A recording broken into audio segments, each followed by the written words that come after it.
சித்திரை திருவிழா உருவான வரலாறு. மதுரைன்னு சொன்னாலே மீனாட்சி அம்மன் தான் ஞாபகத்துக்கு வருவாங்க. அதே சித்திரை திருவிழான்னு சொன்னாலே நம்ம எல்லாருக்கும் மீனாட்சி சுந்தரேஸ்வரர் கல்யாணமும் அழகராத்துல இறங்குறதும் தான் கண் முன்னாடி வந்து நிற்கும். ஆனா உண்மை என்னன்னா, இந்த ரெண்டு விழாவும் முன்னாடி ஒரே மாசத்துல நடக்கவே இல்லை. சில 100 வருஷங்களுக்கு முன்னாடி வரைக்கும் மதுரை மீனாட்சி அம்மன் கோவில் திருவிழா மாசி மாசத்துலயும், அழகர் கோவில் திருவிழா ஆடி மாசத்துலயும் தனித்தனியா வேற வேற விழாக்களா நடந்துச்சு. அப்புறம் எதுக்காக இந்த ரெண்டையும் ஒன்னா சேர்த்து சித்திரை மாசத்துல மாத்தினாங்கன்னு தெரியுமா? இதுக்கு பின்னாடி ஒரு ரகசியம் இருக்கு.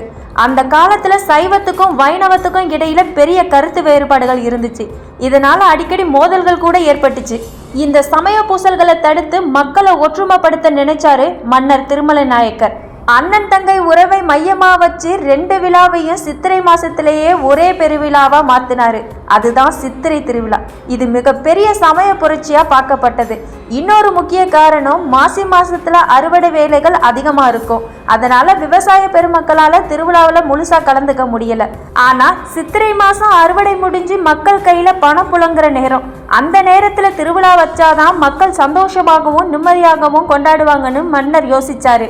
அது மட்டும் இல்லாம முன்னாடி சோழவந்தான்ல நடந்துட்டு இருந்த அழகராத்துல இறங்கும் வைபவத்தையும் மதுரை நகருக்கே மாத்தி இன்னைக்கு உலகமே வியந்து பார்க்கிற இந்த சித்திரை திருவிழாவை உருவாக்குனாரு மன்னர் திருமலை நாயக்கர்.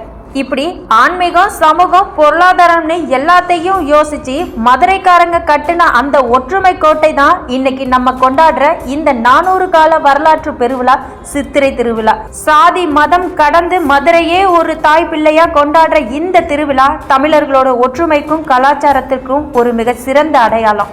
ஆனா இந்த திருவிழாவுக்கே நாயகியா இருக்கிற நம்ம மீனாட்சி அம்மனோட பிறப்புக்கு பின்னாடி ஒரு மிகப்பெரிய மர்மம் இருக்குன்னு சொன்னா உங்களுக்கு தெரியுமா? சாதாரண பெண்ணா பிறக்காம 3 மார்பகங்களோட அவங்க பிறந்ததுக்கு பின்னாடி இருக்கிற அந்த ரகசிய காரணம் என்னன்னு தெரியுமா? அதை பத்தி அடுத்த வீடியோல தெளிவா பார்க்கலாம்.